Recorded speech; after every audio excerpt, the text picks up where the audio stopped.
Assalamualaikum warahmatullahi wabarakatuh.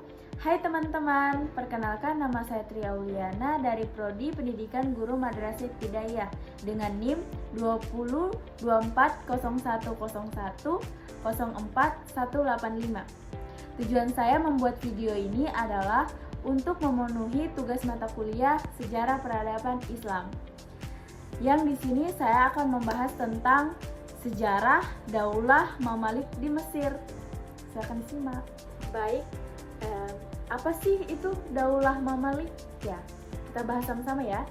Daulah Mamalik adalah salah satu kerajaan Islam yang didirikan di Mesir oleh kelompok prajurit budak yang dikenal sebagai Mamalik. Mereka awalnya merupakan budak militer yang dipekerjakan oleh para penguasa dinasti Ayyubiyah.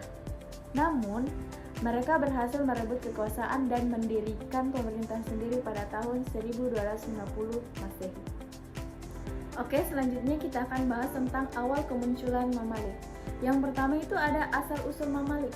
Mamalik itu ternyata berasal dari kata mamluk yang artinya dimiliki atau budak. Dan mereka itu direkrut sebagai budak militer dari wilayah Asia Tengah, Kaukasus, dan Eropa Timur, termasuk bangsa Turki dan Kipchak dan Circassian. Oke, yang kedua itu peran Mamalik dalam dinasti Ayyubiyah. Jadi, awalnya Mamalik itu dibeli oleh penguasa dinasti Ayyubiyah, terutama oleh Sultan Salaluddin Al-Ayyubi untuk memperkuat pasukannya. Nah, mereka itu dilatih secara militer dan diberikan pendidikan Islam. Menjadi mereka pasukan elit yang setia. Nah, ketiga ini ada kemerdekaan Mamalik. Jadi kapan sih Mamalik itu merdeka? Nah, Mamalik itu merdeka ketika dinasti Ayyubiyah melemah. Mamalik mengambil alih kekuasaan pada tahun 1250 Masehi. Sajar Al-Dur, istri Sultan terakhir Ayyubiyah itu memimpin kudeta dengan dukungan militer Mamalik. Nah, dari situlah terbentuk Daulah Mamalik dengan Sajar Al-Dur itu sebagai pemimpin.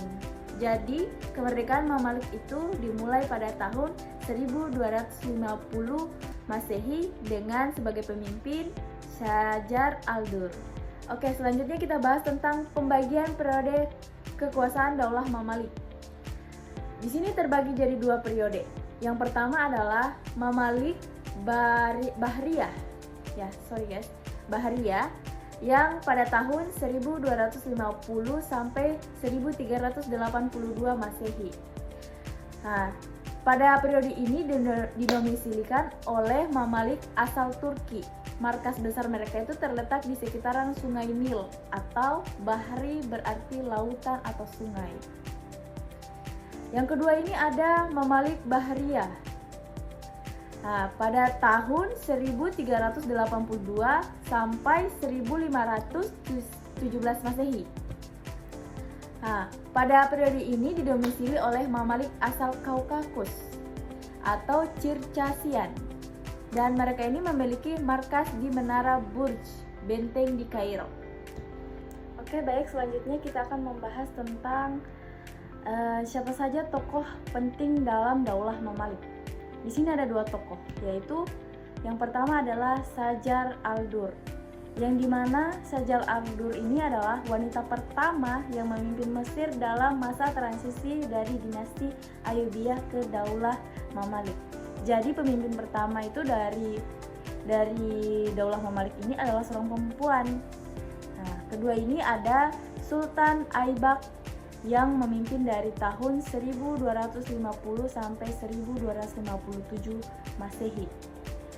Dia ini pemimpin resmi pertama dari Daulah Mamalik setelah Sajar Al-Dur. Jadi Sultan Aibak ini yang menggantikan Sajar Al-Dur memimpin pada saat itu. Selanjutnya, setelah Sultan Aibak ini memegang kekuasaan, Mamalik ini mengubah status mereka dari budak menjadi penguasa yang dihormati. Nah, di mana mereka ini berhasil mengalahkan tentara salib di Timur Tengah, menghancurkan kekuatan Mongol di perang air Jalut pada tahun 1260. Nah, kemudian itu mereka bisa mempertahankan stabilisasi politik di Mesir dan sekitarnya. Jadi dari materi-materi di atas kita bisa menarik kesimpulan bahwa awal Daulah Mamalik di Mesir ini menunjukkan bagaimana sekelompok budak militer mampu bangkit membangun penguasa besar melalui kekuatan militer, strategi politik, dan tekad. Kekuasaan mereka tidak hanya melindungi dunia Islam dari ancaman eksternal, tetapi juga membangun warisan budaya dan politik yang bertahan hingga berabad-abad kemudian. Sekian pemaparan materi yang bisa saya sampaikan. Baik lebih dan kurangnya mohon dimaafkan karena kelebihan itu datang dari Tuhan dan kekurangan itu datang dari saya. Sekian dari saya. Wassalamualaikum warahmatullahi wabarakatuh. See you guys.